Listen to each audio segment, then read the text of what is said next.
just gonna set up this. All right. Oh, let's see if this is on. Testing. Hopefully it's on. Yeah. All right. Good stuff. All right, we're live, or not live, but recording. Yes. 1 second, I'm just posting your bio there.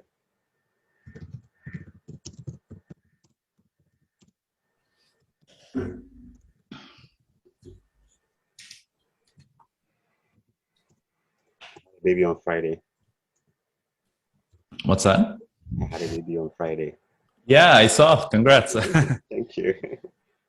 That's awesome. You have two now, right? Yes, I have two now, a boy and a girl. Yeah. It's awesome, man. Yeah, it must be like we also just had our kid, but I guess having the second kid is going to be a new experience, right? Because Beautiful. yeah, at least you have some experience now, right? Yeah. It's not. Yeah, I have two. I have two. Yeah, all of them through C-section. So. Oh yeah. Oh wow. All right. So I have posted a bio already just before, and my recording is on. What else do I need? Channel name is changed. I think we are set. It's set. So. Let me just go ahead live on Facebook, and then we're ready to go. Is that good? Yeah, I'm good. Okay. I'm Christian, so if you don't mind, let me just say a quick prayer. Yeah. Yeah. Okay. Lord Jesus, thank you for the opportunity to have my brother share his experience, pour out his life, and be a blessing to many people. I pray that this will be the beginning of many good things to come. In the name of Jesus, Amen. Amen. Amen. Okay, so I'm gonna go live, and then yeah. Let me know my background. I'm doing my best to get it down. Ooh. Yeah, looks good, man. This looks better. Yeah. Okay. Okay. And how is my face looking? Good. Good. All right. Let me put my phone on silent here. Mm-hmm.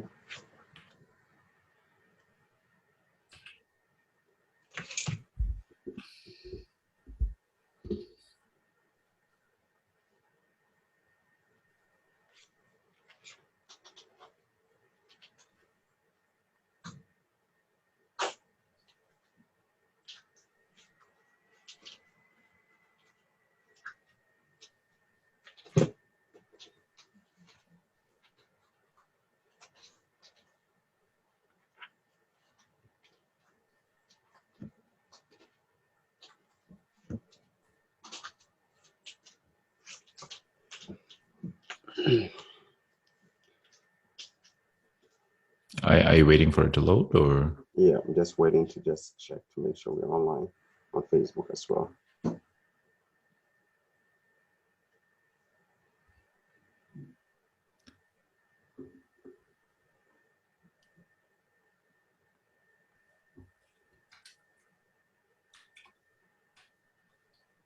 Yeah, we are not live on Facebook yet, so let me just hit there.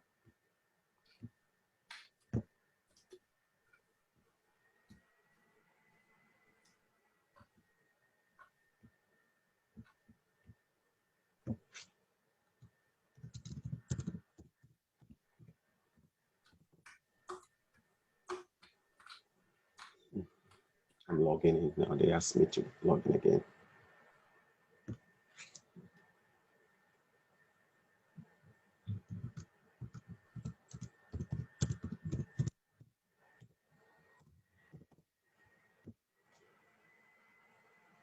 What's your page called again?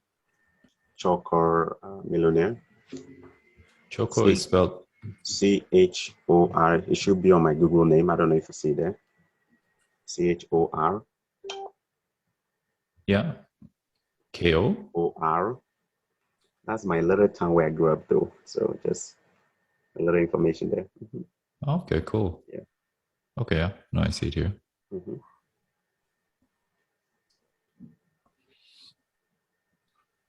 Now I'm in officially on Facebook. We're in. Good.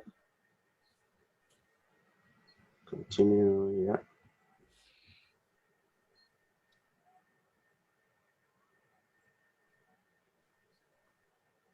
Enter a brief description. Okay.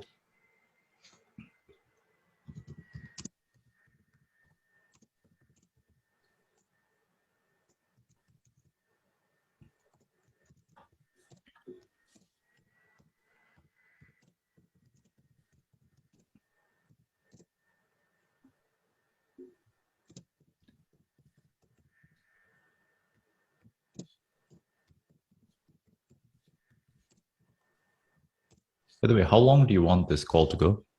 Probably 30 to 40 minutes there. Okay. Yeah. So we're public, everything is set, go live. Yeah. Zoom is preparing to launch.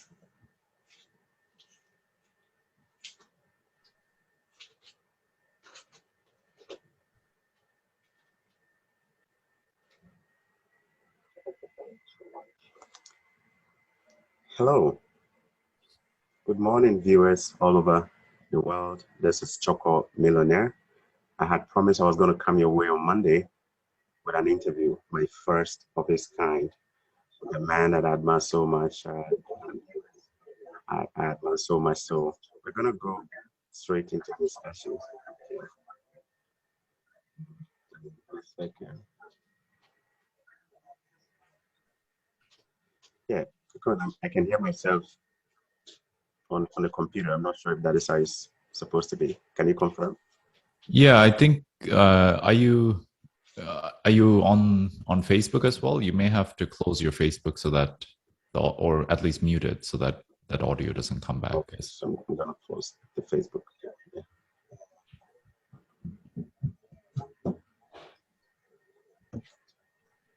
Okay. Mm-hmm. Yep, it's much better now. Okay. I think it's better. I don't hear myself, so that's good. Yeah. All right, so we're gonna get straight into the discussion. This page, Choco Millionaire, is all about inspiring the youth in Africa and other developing countries about how to take action for their own lives. So we're hoping to uh, present or bring interviews that will inspire people to take action for their life. And today is actually my first ever interview where I have somebody coming on my channel to share their experiences. So, Kokun, welcome to my channel. Yeah, it's a pleasure. Thanks for inviting me. Yeah, good, good, good. And I told you a bit of story about the name Chokwa. Yeah. It is the small town I grew up, the ghetto, kind of my slum where I grew up, and you're welcome. Yeah. So let's get to know a little bit about you, Kokun. The title already is getting a lot of people interested. 25, you're a millionaire. We're gonna go into the details of that, but let's get to know you a bit. Who is Kokun? Tell us a bit about yourself. Yeah, sure. So I'm originally half Sri Lankan and half Japanese. So my mom's Japanese, my dad's Sri Lankan. I was born and almost raised in Sri Lanka until I was 12, and then our family moved here to Canada, to Toronto, right? Um, yeah, so I grew up in North York, kind of moved around the GTA, and then eventually, much later, I found myself in Niagara, and this is where I live now. So me and my wife, we have a young daughter, just 3 months old, and yeah. Congrats on the new child. Yeah. Thank you. She's grown a lot just in the last few months, almost more than doubled in size. They say they grow fast as weeds, huh? Yeah, yeah, absolutely. We were just looking at a few photos, even like when she was just born, Mm-hmm. and she was so tiny compared to what she's now. And even now she's small, but she's grown so fast. I know, I know, I know. So you came straight to Canada and you chose Ontario and you grew up in the Toronto area, the greater Toronto area. Yeah. Was that a difficult choice or an easy choice for you guys? Yeah, I mean, to be fair, I didn't have much of a role in that decision. My my parents decided to move here. It was, yeah, it was a little bit challenging, right? So even though when I was in Sri Lanka, I only spoke English. So my parents sent me to like English schools, Mm-hmm. and I didn't know any other language. English was my sort of native language. But when I came here, I couldn't understand the way people spoke English here. Mm-hmm. I It see. just sounded different, and it sounded much faster than I was used to speaking, right? So I couldn't understand what people were saying. Yeah. So I almost had to like relearn to a certain degree, Mm-hmm. yeah, how to speak and just even listen to other people speaking English. No. I was fortunate, like when I came here, I went to grade eight, right? So I was still relatively young, made friends, and just, I guess, went through the school system. So it was a little bit easier for me to adjust at a younger age, I would say. Mm-hmm. Um, and then, yeah, I think, yeah, it was a little bit difficult for my parents, especially, right? So Okay. as immigrants, they didn't have any like career opportunities or any sort of skills they could get some kind of work that paid a little bit more. So they had Mm-hmm. to start at the entry level, From get the minimum scratch, yeah. wage jobs. Yeah, so that was tough, especially in the beginning. Yeah, we were living in these two-bedroom apartments in these, those large 100-unit apartment buildings Yeah. in Toronto, and that was the first, I would say, 4 or 5 years of us Okay. living Okay. in Canada. So I that's, see. yeah, basically all throughout my schooling years, I was living in those In the GTA in Toronto area there. in Toronto. Yeah. Beautiful. All right. Now I know you don't live there. We're going to go into the details of that. I came here, my pathway for coming to Canada, I came here as a student. Mm. So basically, an international student, which is what many of my viewers are also hoping to use, or some are already here as students, international students. What was your unique pathway for coming to Canada? Yeah, so we actually came as refugees. So we arrived. So actually, my dad arrived here on a religious worker visa. So our church sort of sponsored us to come here. Okay. And then once we arrived, we applied for refugee status since Sri Lanka was in a civil war, and yeah, until quite a few years after we came here, only did the civil war end in Sri Lanka. And yeah, it was a tough process, right? Mm-hmm.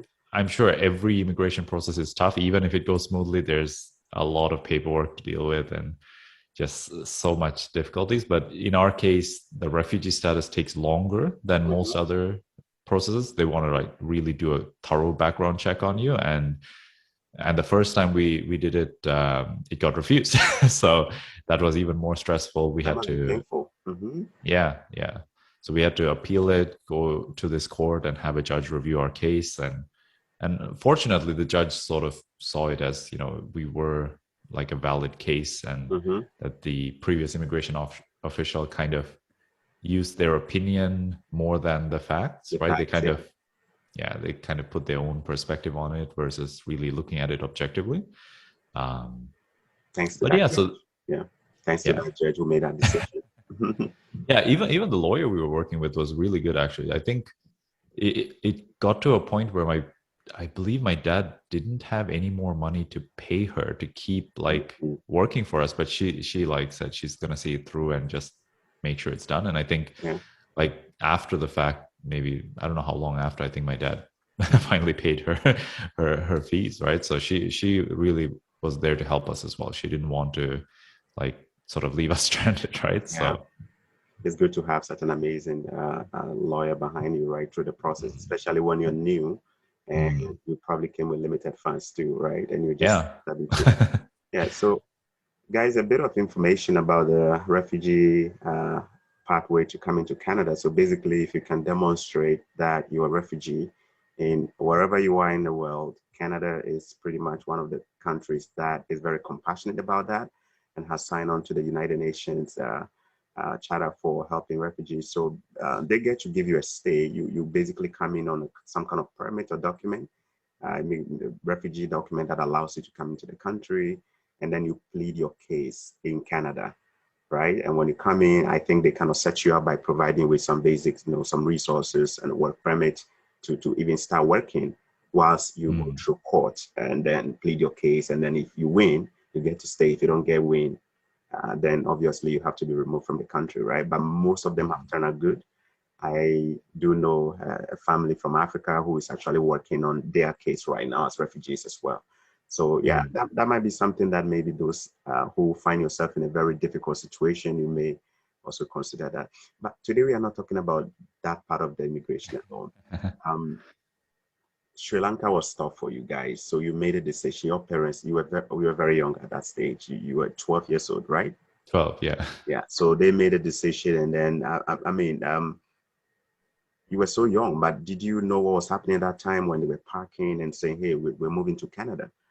Um, Yeah, yeah. I mean, they definitely kept me in the loop, like what was mhm, happening. Yeah, we also experienced like there it was clear there was something not right, even though we were this was our normal, right? I grew up in Sri Lanka. I didn't know anything else, but mhm, there was a case my brother went to a dentist appointment, mhm. but the dentist appointment got switched on him like the day before they changed the time. Had the time been the correct time, there was an explosion at the bus stop his bus would have been at, and yeah, he could have died, right? Like, Wow. but like I think a few days before the appointment time got changed, or he was later. I forget the details, but for some reason he wasn't there at that time. But there Mhm. was an explosion there, That right? was And fine. yeah, That was and a also different my time. yeah, my dad was Tamil, right? So in Sri Lanka, there's two ethnicities, Mhm, Sinhalese and Tamil. So the Tamil population, especially in the sort of Sinhalese areas, I don't know if they were oppressed per se, but we definitely experienced like there was one case where there was an abandoned car on our street. We were just renting a house in the place we were living at. And it's like everyone kind of said, "Oh, that family there, the father is Tamil," and then mhm, the police literally just like walked into our home and demanded to enter and just like search the home. It's kind of funny because I was a kid then, and I was asking them, "Do you guys have a search warrant to come in?" And they're like, they laughed at me. They're like, "Yeah, we can get one." I'm like, "But you didn't get one," and he just walked into our home and demanded like five or six police officers came, but we were fortunate, right? Because my mom's Japanese, so in a funny way, Sri Lankans have some kind of respect towards foreigners. mhm. So they saw that she was Japanese. We were Yep. kind of yeah mixed, right? So they didn't maybe treat my dad the way they would treat other Tamil Mhm, people. mhm. So, anyways, it but definitely those experiences like I saw something was off, and then my parents also explained to me, right? Like Mhm, this is like sort of a tough situation. So my dad actually came here on like for a conference as part of our church, I believe, mhm, and he spoke to some of the locals here, right, who had mhm. immigrated before him and kind of settled here, and they explained, how different life was Okay. after moving to Canada, right? So that kind of sparked The the interesting. idea, Mm-hmm. yeah, I see. and I see. I was and going to ask that fortunately, question, but I'm happy you answered it already. Why well, Canada? Yeah. fortunately, he came during the summer, so he experienced the nice weather, and then Mm-hmm. we The boom. moved and experienced the winter. I know. Wow. Yeah. Thanks for sharing that. Let's talk about your schooling. So your highest level of education is high school, Yes. and you were a millionaire. Mm. Wow. 25. And you were just 25 years old, guys. Guys, Yeah. Okun is actually very, very tall. He's taken tall. So if you just looked at the caption or the title, 25 and millionaire, you might probably just be thinking maybe he made that money from being an athlete, a rugby player, or something like that. Was that your case? No. Did you make that from sports? Absolutely not. Absolutely Did not. you inherit that from somewhere in Japan or No. some pot of gold from Sri Lanka? You came here and you traded it. No, our family came to Canada with I think like $10,000 in our pocket, spent Mm-hmm. 5,000 on a car, and then the other 5,000 evaporated in the first few months of paying rent. So Wow. all Wow. of that, yeah. Mm-hmm. No, so yeah, my path has been a little bit unique, right? So Mm-hmm. when I was in high school, I got accepted to university. I went to sort of the campus tours, right? Mm-hmm. And while I was there, I just noticed it was really expensive to live on residence, right? Yeah. This was the University of Toronto in Mississauga, and at that time they were charging like $800 a room, Mm-hmm. and plus some meal plans and just a lot of costs to be on residence and go to school, right? So I just had this idea like, what if I could buy a house near the campus, live in one room, rent out the other rooms, like maybe to my friends, maybe to my classmates. And if I could live for free, then while I attended school, I'd be able to keep my costs low, right? So that was just the idea, right? I had no clue about what was required to buy a house, what down payments needed, what kind of interest rate, all the details of buying a house. I had no clue, right? None of my family had owned a property at that point. So we didn't know what was involved in buying a house even, right? Mm-hmm. Um, so it just sparked the idea. I started doing some research on it, right? I found a brokerage that focuses on working with investors. So that was sort of my start, right? So I talked to the realtors there. They gave me some information. And then I spoke to my parents. I said, hey, are you guys interested in investing in a property, right?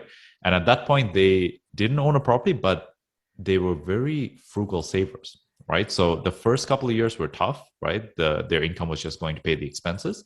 Mm-hmm. But then a few years, like 4 or 5 years after we moved to Canada, my dad became the pastor of our church. And even though there was no salary, no sort of, no salary paid to him, the one benefit we got was the church had like a little apartment that the pastor's family. Mm-hmm. Exactly. So we moved there, so we didn't have to pay any rent. We just had to take care of the building. It's a big relief. Yeah, absolutely. Right. Like literally, my dad's salary was paying the rent, like almost 100%. And my mom's salary was paying for the food and for the other bills. Right. Yeah. So Mm-hmm. as soon as we stopped paying the rent, they didn't splurge that money. They just diligently saved that aside. Mm-hmm. So then fast forward a few years later, when we had this idea, I asked them, hey, we were living in Toronto. We couldn't afford to buy anything in Toronto. Right. But when I spoke to these realtors, they were saying, hey, why don't you invest in properties outside of Toronto Mm-hmm. where it's more affordable, right? So they showed us some properties in Barrie, in Cambridge. So this is about an hour north and hour west of Toronto, where the prices were significantly cheaper. And then when we showed this to our parents, it seemed like a decent option. We couldn't live there, right? Their work, everything was in Toronto, but at least we could buy it. We could rent it out to a family who was already living there and get our foot in the door in terms of owning real estate, right? So my sort of involvement there was I sort of brought all of this together, and I told them, hey, let's be partners, right?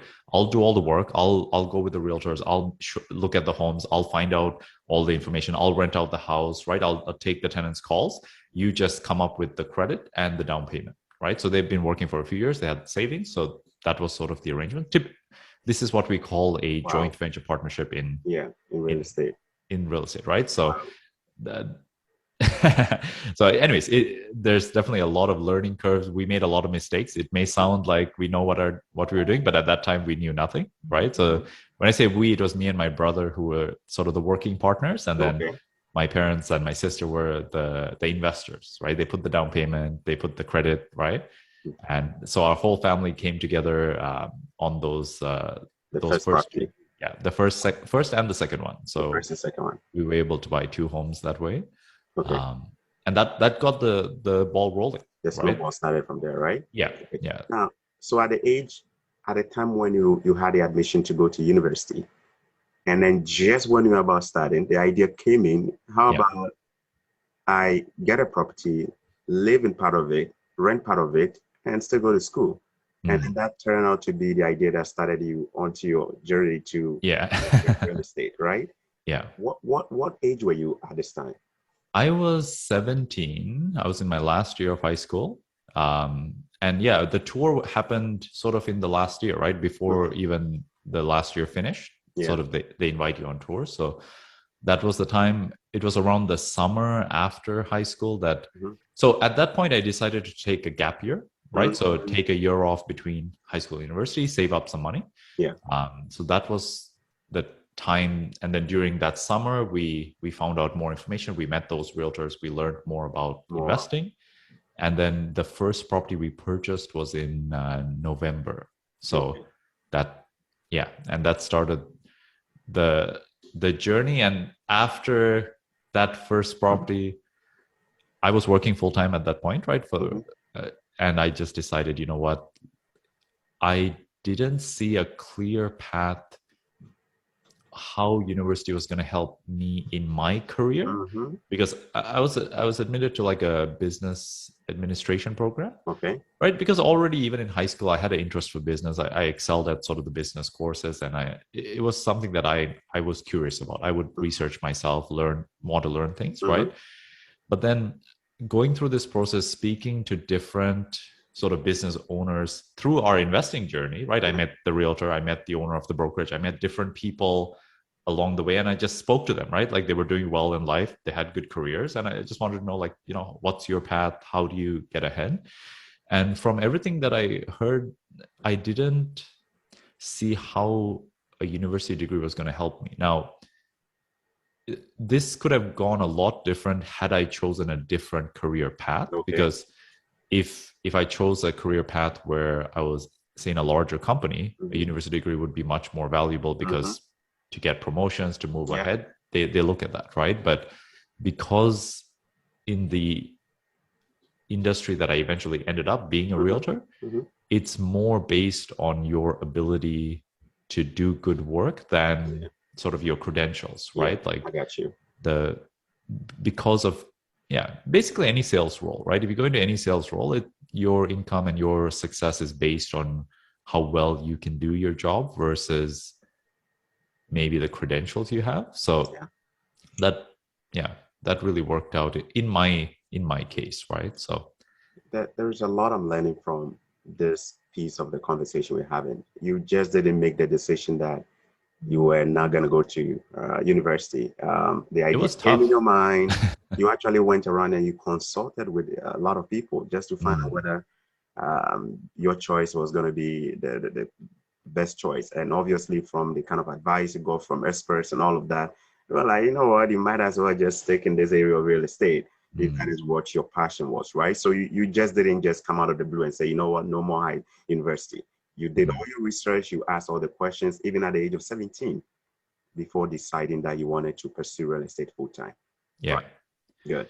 Yeah, it was tough. Like my parents really wanted me to go to university. Mm-hmm. Like they were so happy when I got the You got acceptance it. Yes. letter. Yeah. They were so upset when I told them I didn't want to go anymore. Like it was tough for them, right? Because Really? from their Mm-hmm. experience, they had a really tough life, right? Like coming to Canada was not easy, finding a job was not easy. So I think their view was if he gets a university degree, he'll be able to get a job. His life will be more Yeah. successful, more comfortable, right? So it was tough for them to see me refuse that. But in a funny way, I was fortunate, right? My parents didn't really have anything saved for me to go to university. So Mm-hmm. they told me you have to get OSAP, you have to get sort of the student loans to go.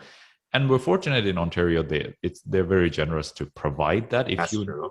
if you need to go. But it was very empowering because as soon as they told me that I have to take the loan to go, Mm-hmm. this became my decision, Yeah. right? If they offered to pay for me, how could I say no, right? If they had to say, like, it's tough to do that. But by me paying for it, it became my decision. And then I could really think about it. I could consult. I could really decide if that was the right path for me. Mm-hmm. And yeah, it was definitely a tough decision. Like even one day I was having like so this is even a few years later, right? I was working at that first job. I switched to another job where my brother was working at a bank, right? Mm-hmm. So at that point, I thought I was doing well for myself. I was making around 40,000 a year. It was a salaried job, Mm-hmm. and I was 18, right? At that I time, thought I that was was good doing, money. That was good money. yeah, Mm-hmm. yeah. I thought I was so happy when I got that job, right? And then one morning, I was just having breakfast with my mom, and then she just started crying. I'm like, did something happen to someone in the family? Like, what happened? And then she's like, Koken, we really wish you go to university. That's This is heartbreaking. yeah, this is a few years later. I was so shocked. But anyways, I told my mom, like, I'm on this path. Like I don't know fully yet what, like, it wasn't 100% clear at that point what I'm going to do, but I could see that I was making the right moves. You're I right. was Moves at speaking to that the right time. people. So Yeah. Your I parents. felt, yeah, I felt fairly confident that the way I was going was the right Was it path right? for Yeah. me. Yeah. Good, good. In hindsight, I believe they are so proud of you today. Yeah, I think so. They still it's kind of sad because me and my two siblings, none of us went to university, and I Mm. think like they, I think they really wanted at least one of us to go. But anyways, this is how it turned out. You have a hustler mindset, and I like that. I think I kind of also found myself in a similar position as you did when you were 17, transitioning to 18. I had finished my master's degree, and the kind of expectation that generally everybody had, or probably I had for myself too, was that I was going to just move on to do my PhD, right? Mm, And some of my colleagues put their application through and they were about starting. I'm like, okay, some had conditional offers and all of that. And I was thinking, I'm brilliant. Should I go on and do my PhD for the next 4, 5, 6, God knows how many years? And I think the voice within me just said, no, that wasn't my path. You might be mm, brilliant, but that wasn't my path. And it was pretty tough. Like, it was pretty tough for me to decide that out of my, I wasn't going to go that way. I felt within me that I was cut off for something else. So, guys, I think the point here is that we are not saying it is not important to do schooling. We are saying that it's more important to find what suits your passion and your calling. That way, when you're making the choices, you're so excited about it. You don't know. There are so many people today. The stats show that about 90% plus of people hate what they do today. And most likely that is because people went into the wrong studies. And yeah, people are caught up in jobs they don't like and they hate the jobs, yeah. right? You want to love your job. So yeah, it's something you want to give some thoughts before you make those decisions. There is also an interesting lesson I picked from your story, how you decided that your life was a bit expensive in the GTA, the Toronto area.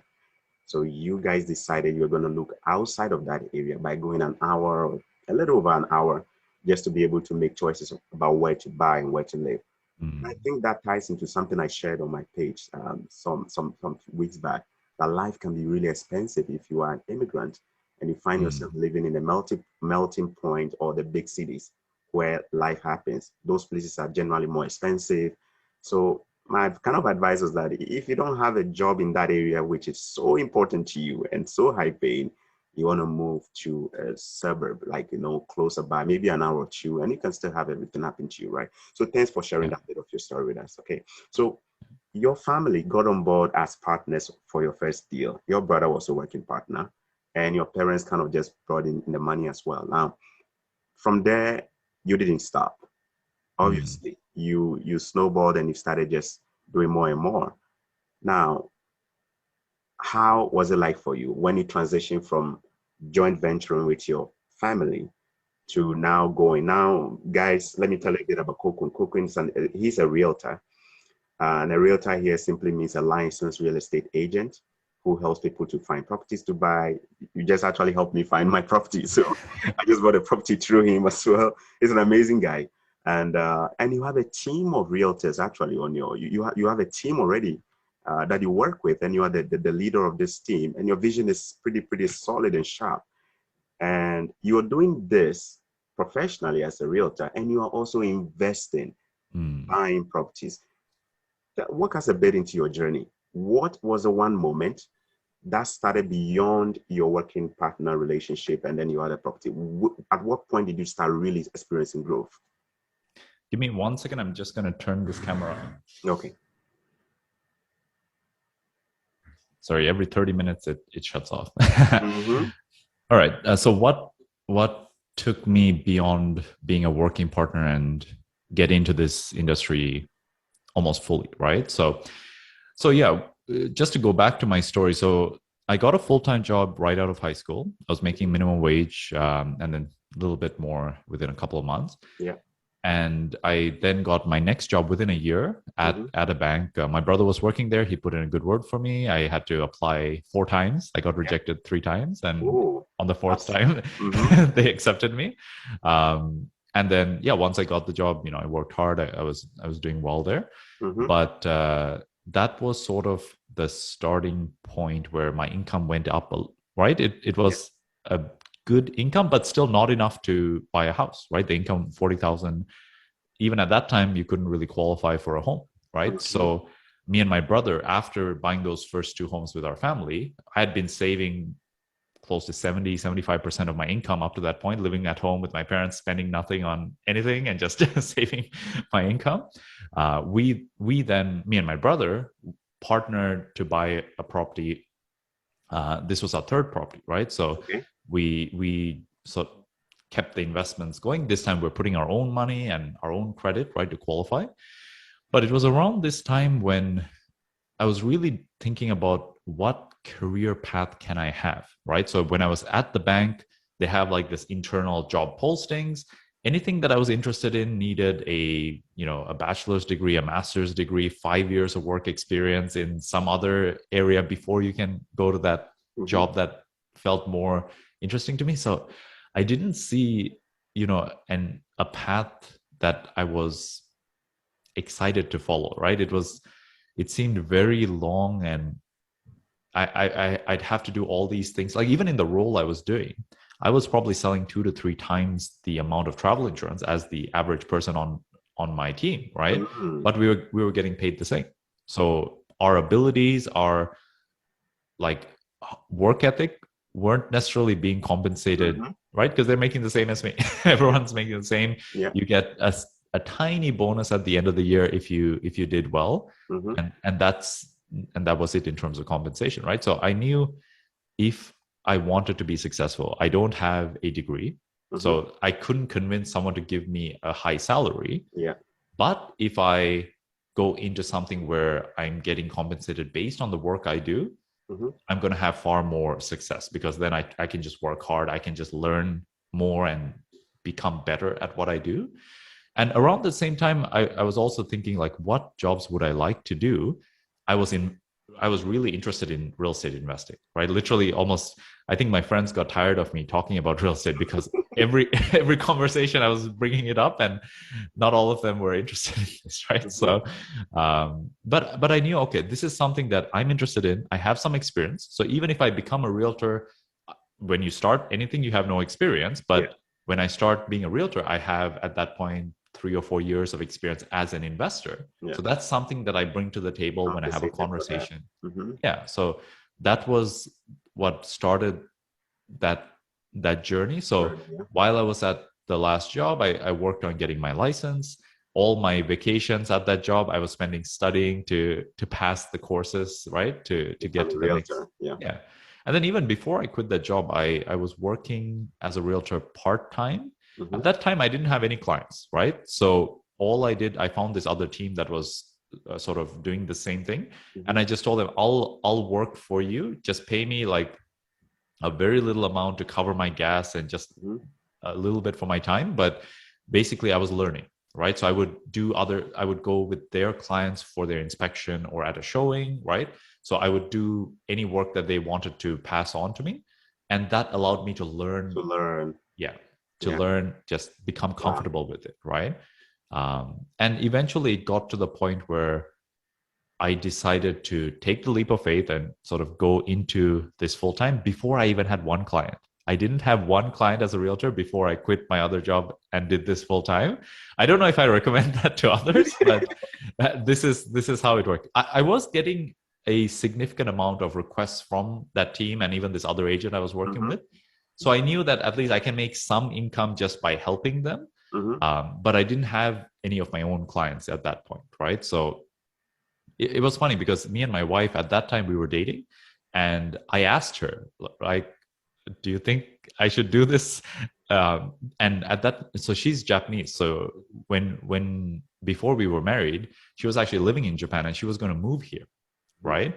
So it was kind of a scary decision, because when she moves here, the expectation is a little bit on me to support us, right? Because again, immigrant coming to the country, like, it's not easy for her to just get a job. So I need to be able to support us.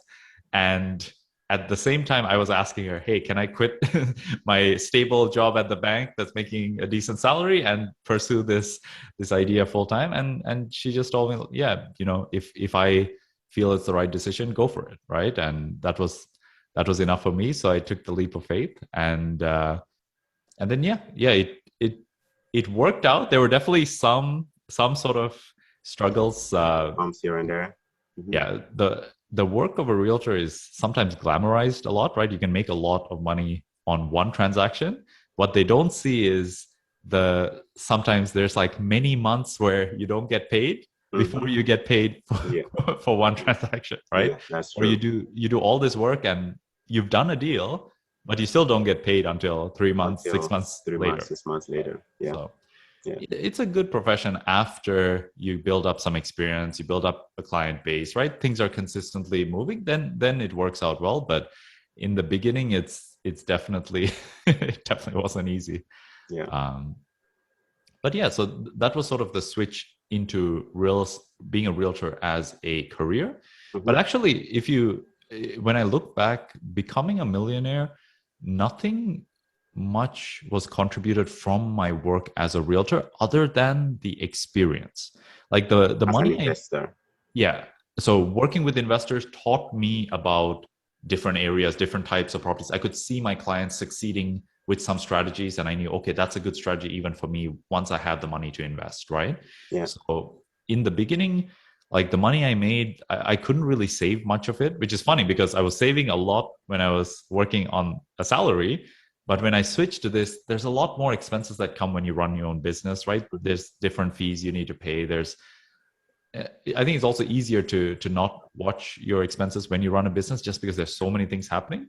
So Hmm. I wasn't really saving money so well in the first 2 3 years, Hmm. and but that was the time that I was learning a lot more about this. Yeah. And after that 2 years, I could qualify for a mortgage to start buying properties on my own. So just Yeah. last year is when I really started to be able to purchase some rental properties on my own, and Yeah. those two properties I bought last year really helped me They to really help. yeah. I mean, anybody who bought last year was a slum dunk, huh? Yeah, absolutely. Yeah. Absolutely. Talking about strategies, that helps. You had to figure out which strategy of real estate you were going to be using to help Mm, with your profession as a realtor too. yeah. And I think that was kind of how we connected, right? I was on YouTube doing my own research, trying to figure out which pathway I wanted to go with my own investing as well. Mm, And I kind of came across a video and I love the content. You were just into duplex conversions, which is mm, taking a single family home and putting it to its highest use by mm, converting and adding maybe extra bedrooms in the lower unit, in the basement, or, kind of just expanding what the use of the property will be. And basically, mm, with that, you are getting more value add, and then that meant more profit to you. So that is your niche. That is an area you're doing so well, which is what got me connected to you, right? So thanks for sharing that, guys. If you just joined us, this is Choco Millionaire, our first ever interview with a young man who is 25 years old. Don't be deceived by his height. He's just 25. And he tells us he didn't make this money. He's a millionaire. He didn't make this money from being an athlete, a rugby player or basketball or something like that. He had no pot of gold or inheritance as well from Asia, as some may be thinking. It was pure hard work. And he's originally from Sri Lanka. He's half Japanese and Sri Lankan. And they moved to Canada 13 years ago with his family as refugees. They've been grinding in the GTA, which is Toronto, and the area that they've been living there until he figured out at the age of 17 when he had an admission to go to university. He had that moment, that spark, that profound moment where he had an inkling, he had a feeling that he wanted to go into real estate. He didn't think it was wise to pay an accommodation in residence. He thought he could rather buy a house. Even before he became a student, he thought of buying a house, renting some of it to students, and living in it. And that moment was his turning point where he decided that, you know what, I think I want to go learn more about real estate. Then basically he and his family jumped on. They bought a property together and his family were his partners. And then from there he scaled up and he's bought more.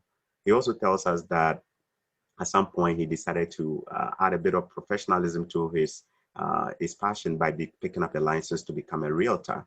And so basically now he's a real estate agent working in Canada. So if you're in Ontario and you're looking, if you're an immigrant, you're new to Canada and you're looking to buy a house, you might want to just get in touch with Kokun Yunusawa. And I have posted the links to his online platforms there. Feel free to join and connect with him. I found him on YouTube. His YouTube name is Kokun, Rei, Kounrei. Just type Kokun, Rei, or one word on YouTube, and you're going to find him on Facebook as well. He's Kokun Yunusawa. You can find all the details down there to connect with him. And then, yeah. So last year was basically the big one there for everybody. We all benefited from it. I did as well. And I remember I was in touch with him many times when I was working on one of my properties, right? So your biggest leap came from you adding value to one or two properties you buy, and the value goes up. So that appreciation becomes your equity, which we call equity, right? Which is basically cash, because it's value appreciation created by you. You force the value of the property up by adding value to it. That has is that your key strategy for scaling up to a millionaires? Yeah. So Has that been your key? This is definitely not salary from your realtor job alone, right? You're saying that most of absolutely. this growth came from your investment as a realtor Yeah, in real in a estate funny industry. way, the money I saved when I was 17, 18, 19, that when I said I was saving 70% of my income, I wasn't making much, right? So, Mm-hmm. but that amount that I saved went into the first property that me and my brother bought together, Yeah, which even before this most recent rise in prices, that property we bought for $240,000, yeah. right? It went up within the first few years to close to almost $500,000, Wow. right? So that was that first bump, right? Mm-hmm. We then refinanced or we increased the mortgage to pull some money out. Yeah. That was the capital that I used to buy the property last year. And then the property I bought last year for $400,000 has since gone up to around 700,000. Wow. So $100,000 in yeah, appreciation. yeah. So some of these, yeah, again, it's not something that I could have fully predicted, right? These are Yeah. not normal times at all. Mm-hmm. But by buying good properties that have, positive cash flow and doing the right fundamentals of investing, when the market goes up, we get the benefits. But even if the market doesn't go up, we still have solid investments, right? So Beautiful. we're still protected that way. So yeah, it's really worked out. Just yeah, the last 8 years now that I've been an investor have been Mm-hmm. some of the best years to be a real estate Mm-hmm. investor. Yeah. So obviously that was a part, but we learned along the way. We made plenty of mistakes, right? We had a property that was empty for 6 months. We couldn't find a tenant for some reason. We just didn't know what to do, and And you had a vacancy eating up your money. yeah, absolutely. It was painful, right? It was painful. And then we had a property that was supposed to be finished renovation in 3 months. That Mm-hmm. took 1 year and 3 months. And that property was also empty, and we had to pay for the mortgage Mm-hmm. while that was happening. And this is where I got the benefit of having partners on those properties. So Yeah. we kind of split the profits, but we also split the losses, right? So Yeah. on some of those deals, when there was a loss, we had to sort of divide it between us. So it was a little bit more manageable. I didn't pay for the entire mortgage on those for like a year and 3 months, right? But it was Yeah. still definitely a learning experience. And yeah, ultimately it all kind of worked out. And yeah, I don't know. I still feel like I'm still just starting in this journey. I don't feel Just like started. I've It's true. You just yeah, started. Mm-hmm. yeah. I still feel like there's a lot ahead. I don't know if more financial like numbers are my goal anymore in Mm-hmm. terms of what's next, because I think things will improve. But now I'm, like you mentioned, right, I have a team. Mm-hmm. I'm almost more excited to see them do well Mm-hmm. than how much more money I make. Like when I see them doing well, when I see them making progress in their careers and things are moving forward for them, that almost makes me happy. Like it gives me energy to keep working hard, right? I So I felt that when I watched one of your videos on YouTube where you actually interviewed or you were with one of your team members who mm, just got a great property and it turned out so good, right? And the mm. joy alone on your face. I mean, when you talk to him, I kind of felt that you kind of get excited when you help people around. So Mm. yeah, that is a good thing you want to keep up. So guys, this is not about a millionaire conversation just to brag. This is just a conversation to inspire each and every one. If you are yet to come to Canada Mm, or travel to any part of the Western world, we are having a conversation with somebody who came in as a refugee with his family at the age of 12. He was just 12 years old. He could barely understand the Canadian accent. And he came and then he grinded every moment of that. And at 17, miracle happened. And this is where he is now. Kokun Inusawa, a young millionaire living in Canada. And I hope his story inspires you. Real estate as well is where he's made his money. I've seen you double a little bit into index investing in stocks here and there, but I know real estate is your mainstay, correct? yeah, yeah. Beautiful. Yeah, and Coco is into value additions and property. So if there is any property which is in a very messy situation or has potential to, to be put to a good use or like optimize, that is where you find Coco. He's more interested in that. Yeah, so if you're new in Canada and you're considering real estate, I definitely recommend Coco to you. I use him. I currently use him as well to buy a property. So he's an amazing guy. He makes your work easy for you. And real estate did a magic for you. You've been doing this just for 8 years, but you've seen the results already. A Mm. lot of hard work, a lot of learning curves here and there and bumps, but definitely it's paid off. Would Mm. you recommend this to somebody who is undecided about going into real estate but lives in Canada or somewhere? Would you recommend this? Yeah, I mean, I would recommend it, but I will say that real estate is not for everyone Mm-hmm, because I noticed even with my parents, right? They partnered with us on the first two properties we bought. Eventually, the equity from those properties, we were able to buy a fourplex, right? So they were able to get the benefits of real estate investing, but I could see that they were not the type of people to really do this by themselves. So it does take a certain character of person willing, like a little bit of that entrepreneurial spirit, mm-hmm, like you want to do something to improve your life and you're willing to do the work, learn what you need to learn, right? So mm-hmm. if you're that type of person, then it can be a great place to invest. But I don't know if it's for everyone. So you have to really decide, is this the path for you, right? Okay, you have to decide. So real estate is not for everyone. It definitely has produced a lot of millionaires, Yeah. including our own Kokun here. But like he said, you might want to have a conversation with yourself to see whether this is what you really want to do full Yeah, time. Maybe even if you don't want to do it full time, at least buying your own house could be a smart move instead of becoming a tenant absolutely. paying Yeah, rent, right? You might just want to absolutely. buy your own house instead of paying somebody else for that. So, yeah, thanks for sharing that bit as well. And if you definitely came to Canada, somebody is watching now from somewhere in Africa or any part of the world, and they are contemplating coming to Canada. Any regrets coming to Canada? No, no. I feel more at home here than I do at in Sri Lanka or even in Japan, right? Like I've gone to both countries since I moved here. And then every time I come back to Canada, I feel like I've arrived at home. Like Feels home. it's yeah. I my story is a little bit different, right? Because I'm half Japanese and half Sri Lankan. Mm-hmm. So when I go to Sri Lanka, they look at me as, oh, you're the half Japanese guy.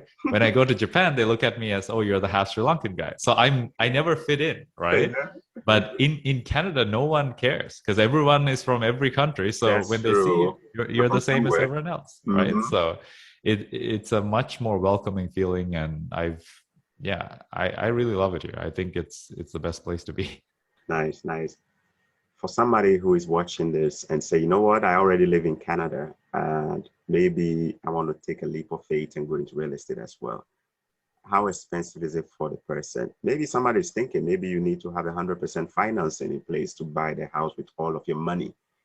But that wasn't your case, right? You had to No, come up with a absolutely down not. payment. What Yeah. percentage of down payment was that? And if you remember that initial investment that launched you into this journey? Yeah, so when it comes to buying a rental property, you need to have a 20% down payment. Mm-hmm. But if you're buying your own first home, you can buy it with as low as a 5% down payment. Yeah. So this can be very useful if even if you buy a home, you live in it for 1 year, you can put Mm-hmm. 5%. And then if you move on to another house, that's fine, right? You can change your mind Yeah. after some time. So Mm-hmm. that allows you to even start building your rental portfolio with sort of a low down payment, right? So Beautiful. Beautiful. Nice, nice, nice. So you started with the 20%, which is basically the max that somebody should be thinking of. I remember mm, I did 20% for my first property as well. So it's recommended if the value of the property you are interested in is about 300,000, you basically need 20% of that. It could be yeah, less than that, depending on some numbers, but yeah. at least you are looking for an investment property around 20% of the value. So Mm, basically, you bring 20% down, and the bank brings 80, that's and they right. still Yeah, tell you to have the keys yeah. and do whatever you want to do with it, right? And you collect the rent, you Absolutely. collect the Like appreciation monies too. it's crazy right now. Mm-hmm. So I just so this home we moved in like a week or two ago. Mm-hmm. The every month I pay the mortgage, which is the loan payment of $1,300. 70% is paying down the loan. Only 30% is interest. So Wow. it's incredible. Like again, if someone's considering moving to Canada, most developing countries don't have low interest rates, right? When Mm-hmm. you try to get loans in Sri Lanka, they're in the double digits. I'm sure in many places in Africa, sometimes you may It's not even almost be. 20%. Yeah, exactly, right? It's So crazy crazy, to buy a crazy house difference in from Ghana. yeah. But in Canada, we have the benefit of a more stable financial system, so you can get these loans at the low interest rate. The payments are manageable, right? If someone's moving to Toronto, it's not easy to buy a house in Toronto. But Mm-hmm. if you're willing to come to Canada, I would then recommend okay, look for a community that is a little bit cheaper, right? A little bit further from the major city, like what you said. Yeah. The one recommendation I would make is maybe don't get too stuck about being with a group of your similar Community. ethnicity, Mm-hmm. because I see this a lot, right? Many immigrants don't want to leave Toronto because their community is in Brampton, in Mississauga, in Toronto, so You they nailed want to, it. You nailed it right right? there. And then they're stuck paying the high prices, right? Mm-hmm. Like you can still have a relationship with your community without living there. You can go to the events, you can go meet people, right? It's a drive, but Mm-hmm. you're not doing that every day, right? So your Yeah. weekends, your days off, you can always do that. And in the meantime, you can much more easily rent a place or even own a place that's more affordable, right? Like the same thing happened to me. My church community is in Toronto. Most of my family lives in Mississauga, which is 30 minutes from Toronto, and most of our friends are sort of GTA area, and we're kind of out here in Welland now. But we make time to meet them, we talk to them, right? And I think it's perfectly fine, and we benefit a lot. We live in a much nicer place than we could have had we lived in Toronto, right? Yeah. So Yeah, that is a great piece of advice. I think many people are stuck or caught up in the whole notion of living in an area with a lot of people from their country, mm, and that could sometimes be a stumbling block, right? Preventing you from moving on, even if the cost of living is so high in that area. So you don't mm, have to live in Toronto just because you have a lot of Ghanaians living there. You don't have to live in Toronto because there are a lot of maybe Nigerians or South Africans living there. Find a place for a city that works for you, a mm. city where your cost of living is low, and a city where you have opportunities to still grow. That is what he's advising you. Thank you so much. If somebody is also watching this from outside of Canada or in Africa or in a developing country, and they say, you know what, we might not be able to come in as a refugee, not even as a student. Is there a pathway or an opportunity for somebody who has money and wants to come in here to invest in real estate as an investor, international investment? I know there is a possibility like that. They might need a little bit of a higher down payment, but is that an area that you could also advise somebody who can prove that they have good source of income and a credible uh, maybe investment to invest here in real estate? Yeah, I'm not too familiar with those programs. Mhm. From what I've heard, you need $500,000, Mhm. and then there are some programs. I don't know in Ontario. I've heard there's some programs in Quebec Yeah. that allow for that. The Mhm. one challenge as a international investor, what we have in Canada or Ontario is a 15% foreign buyers tax. So whatever the purchase price, you need to pay 15% more if you're not a Canadian resident. Okay. So that may be a hindrance. But if you have $500,000 and if you want to invest, if you buy a commercial property, you don't have that tax. If you buy a sixplex or an office building or some kind of commercial property, so not a 1 to 4 unit residential property, then that foreign tax doesn't apply, and then that's a way for you to invest the money Beautiful. potentially to meet those requirements, Yeah. right? I have a Nigerian friend who is a big time investor and doing good business in Nigeria, and he's planning to also buy a property here in Canada. Oh wow, That way, I mean, it makes it easy for you to emigrate as well at some point, right? true. Just because Yep. you have investment here. So, guys, if you have money and you're planning to even buy a house straight from wherever you are in developing countries, yeah, there is an option there for you as well. You can buy real estate in Canada, and that might just become your easiest way to also get into Canada as well. Yeah, let's see if we have some questions for Coco. Guys, feel free to post your questions here. We've been having a conversation for the last almost an hour with a young man, Kokon Yunusawa. Kokon Yunusawa. And Kokon is half Japanese, half Sri Lankan. He moved to Canada at the age of 12. At the age of 17, he did a U-turn from going to university for his degree to becoming a real estate investor. And his working partners, basically those who helped him with money to buy the property, were his own family members, his parents, and then his brother came on to help him buy his first property as partners. And from there, he skilled up. He's picked up a license to become a realtor, and he owns a couple of properties, and some of them have done really, really good in the last 1 to 2 years as well. And today, he has a 3-month-old daughter, and he lives in the Naga region. And yeah, he's hoping to do more for Kokun. It is not about the money. It is about the joy of helping other people live a better life. And I think that is also what makes you fulfilled. So guys, yeah, feel free to join and connect with Kokun and follow him if you have any questions as well. Connect with him on YouTube, on Facebook, Kokun in Sawa, on YouTube, Kokun, REI, Kokun, REI. I have posted a link in on my Facebook channel, so feel free to follow up with him. If you also want to go beyond this and become a real estate investor, feel free to talk to him. The realtor job pays a lot, but like you said, it can be a long drag. You can go a couple of months before you get a paycheck, right? Yeah. But it Yeah. definitely pays better than minimum wage if you put in the work. Right? Yes. Is that something you recommend to someone? What is a typical salary? I wouldn't want to go into the details of that if you're comfortable with, but definitely the minimum wage person is earning between 30 to 40,000, and it's still working anyways. In real estate, if you put in the real hard work, you can definitely make more. Do you mind just Yeah. so that if So somebody's watching, they say, no, so if I come to Canada, can I also become a realtor? Yeah. you can, you Numbers there, can. yeah. So getting the license, you need only a high school diploma, or if you're an immigrant, you can get you can do a test for the high school equivalency, right? So it's Oh, a pretty simple test, and then you can get your you need high license. school. That's good. Yeah. In terms of the actual work, so I mean the average statistics is I think an average, so 50% of realtors Mm-hmm. sell less than one house a year. Mm-hmm. I don't know what is less than one house, so it's probably zero, right? Mm-hmm. Zero. So the other 50% do all the transactions, Mm-hmm. and between 50 to 80% they do maybe 0 or 1 to 4 transactions a year.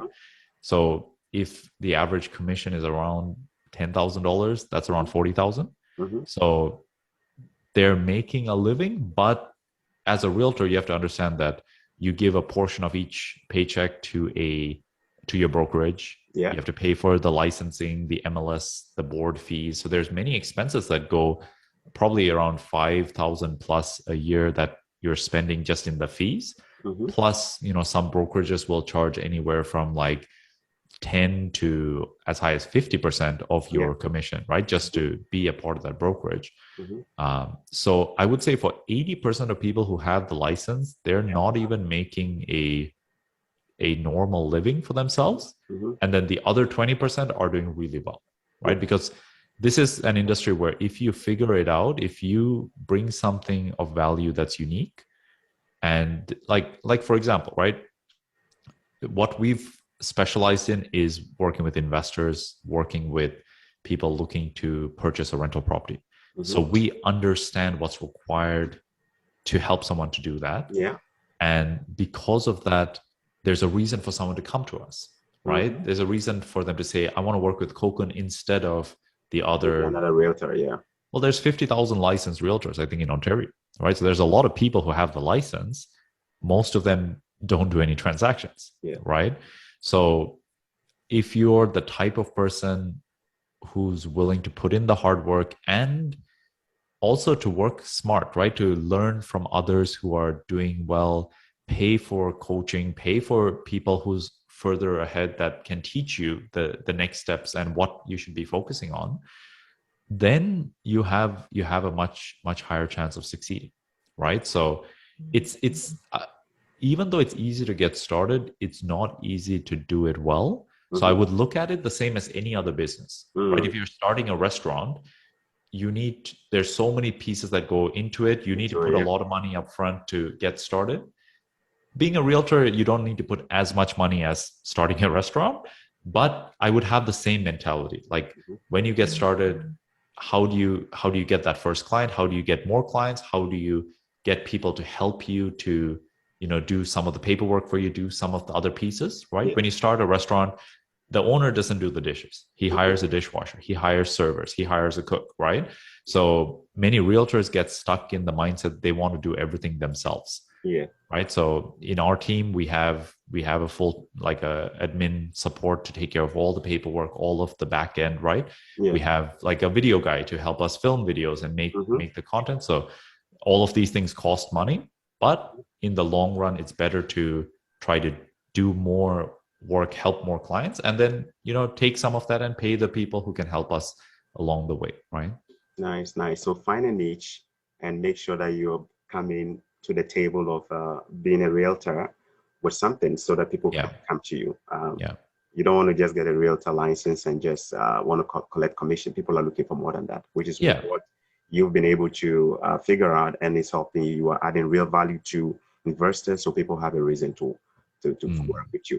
I think there are some questions here, guys. sure. Forgive me, I have a challenge. This is the first time I'm doing a Zoom lives on my page, so I have a challenge seeing the questions posted. But I understand there are a couple of questions there.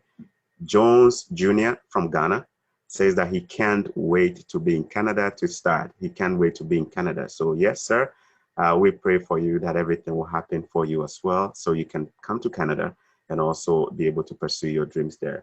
I'm going to try my best to get some of the questions here. Coco, let me know if you can see some of the questions. Other than that, I have a challenge of just, I'm still trying to figure out this setup, right? This is my first time doing it.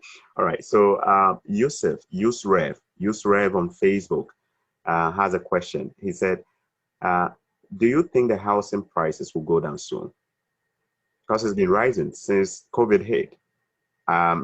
His question is, do you have any um, prediction for the market? Do you think the prices will go down? And I'm not sure.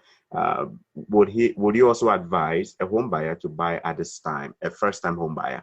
So I think maybe Rev is thinking of maybe if he wants to buy as a first time home buyer, is this a good time, or should he wait a little bit? Is the market going to go down a little bit because it's so red hot now? Mm. Right. Thank you so much, Rev, for your question. Okay. Yeah, this is where it's very tough, right? When COVID started, so many people were predicting house prices would go down. But then the reality was it stagnated and then it just skyrocketed, right? So, and these are experts, economists, CMHC, even I know some financial advisors that, are really like people that I think are smart, but even they can't predict what's going to happen. So, Yeah. right now, moving forward, my prediction, I think there's going to be a little bit of a slowdown, but a Mhm. very, very little bit as things open up. Because we saw the same thing in March when things opened up, the market didn't go down, but just became a little bit calmer, a little bit less offers on each property. Mhm. So that's what I'm hoping for the next couple of months as Okay. things open up. Whether it happens or not, I don't know if it's going to happen, but this is what my assumption is if we're lucky. If we're not lucky, then it just continues this craziness that Sure. it's been on so far. Yeah. As a first-time homebuyer, I would personally recommend, and this may sound self-serving because I'm a realtor, but this is my honest advice. I would recommend not focusing so much on the market, but focus on your financial circumstances. Do you have a down payment? Do you have good credit? Can you Mm-hmm. qualify for a mortgage? And is there a home in the price range you can afford that you would feel comfortable living in for at Yeah. least a few years? Does it fit your family? And Mm-hmm. is it a comfortable space that you don't mind living in? Right? Because then if you buy that home and if the monthly expenses are affordable, Yeah. you don't need to worry so much if the market goes down in the short run because you're living there, you're enjoying your time there. Maybe it goes down, right? Who knows? But then if you just live there, you don't lose anything, right? And then if you wait a couple of years, if the market goes back up, then now you've made some money, right? So I wouldn't be too worried about what happens in the short term. And I don't think anyone can predict it perfectly to time it, right? Even if you look at the stock market, which is very similar, right? In terms of trying to predict investments, the market went down 30% due to COVID. Most people, when they saw that, they thought it's going down more Mm. instead of buying at the 30%. But to be fair, previously in these market crashes, it's gone down 50%, Yeah. right? Even way back in the Great Depression, it went down 80%. Mm-hmm. So how do you know where is the bottom, right? And in the Mm-hmm. same way, trying to predict if prices are going up or down, it's a very tough thing to do. So I just focus. So I just bought my own primary residence, right? We moved in 2 weeks ago. Mm-hmm.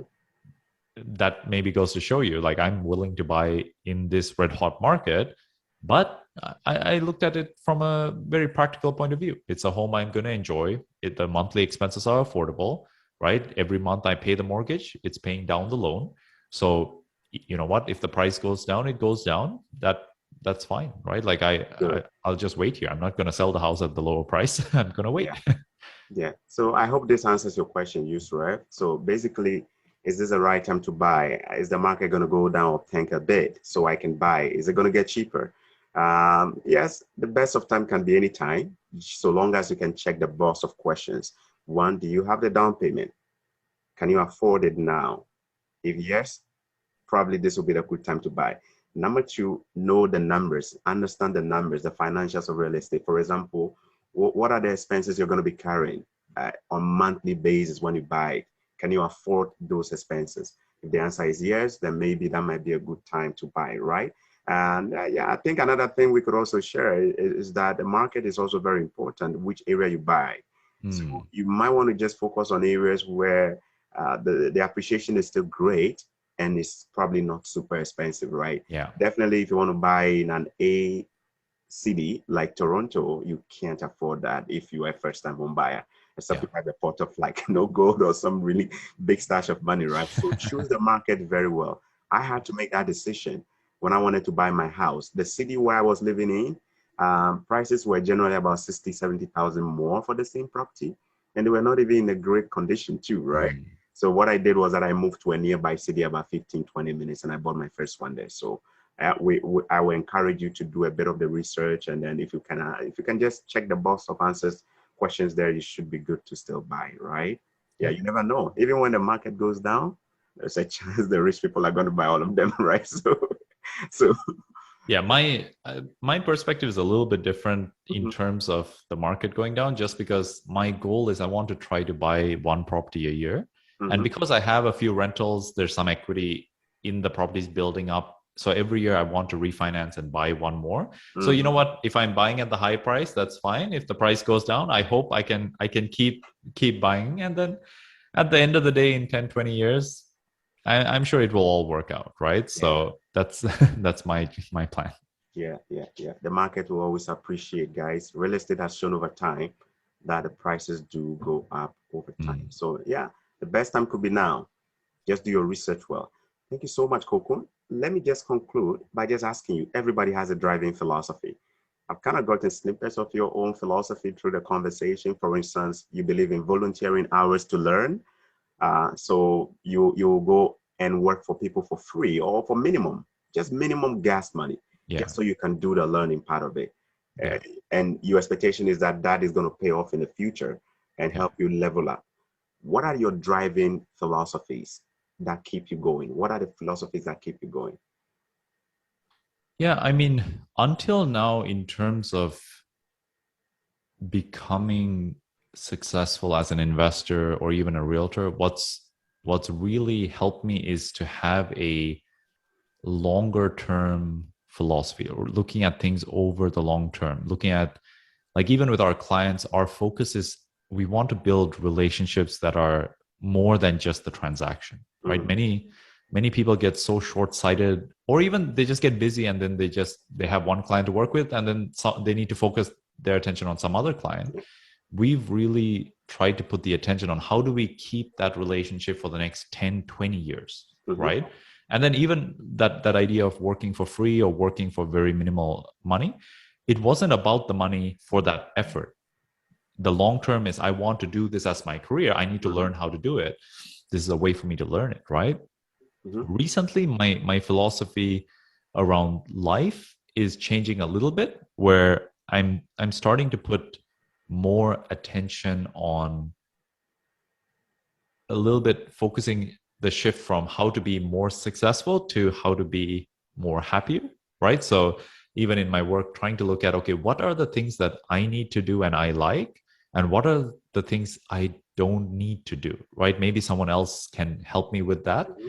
Because yeah, like even recently, this was a bit of a tough shift, but I've had to switch from working with all of my clients one on one to relying on my team to support my clients to help find homes, which was not an easy shift to make. But I knew that if I wanted to spend more time at home with my new daughter, Mm-hmm. it was not going to be easy to juggle everything, right? So by really relying on my team, really training them well, really communicating with them, make sure things are going well, it's allowing me to have what's really the most important in my life, Mm-hmm. right? So Beautiful. Don't sacrifice success for anything. Happiness over other things, right? That is mm, it. And if you're volunteering time, it's for your long-term learning as well. And yeah, Benjamin, thank you so much, Kokun. It's been a pleasure. And we're so happy to have you on this page called Millionaire as our first guest. We hope this will be the beginning of more interviews in the future where we just follow up with your journey and perfect. then see where you are. Thank you so much for accepting to be here today. No worries. It's been a pleasure. All right. Thank you, guys. So this is the end of today's session. We'll connect again with another exciting interview. Have a good day. Bye-bye.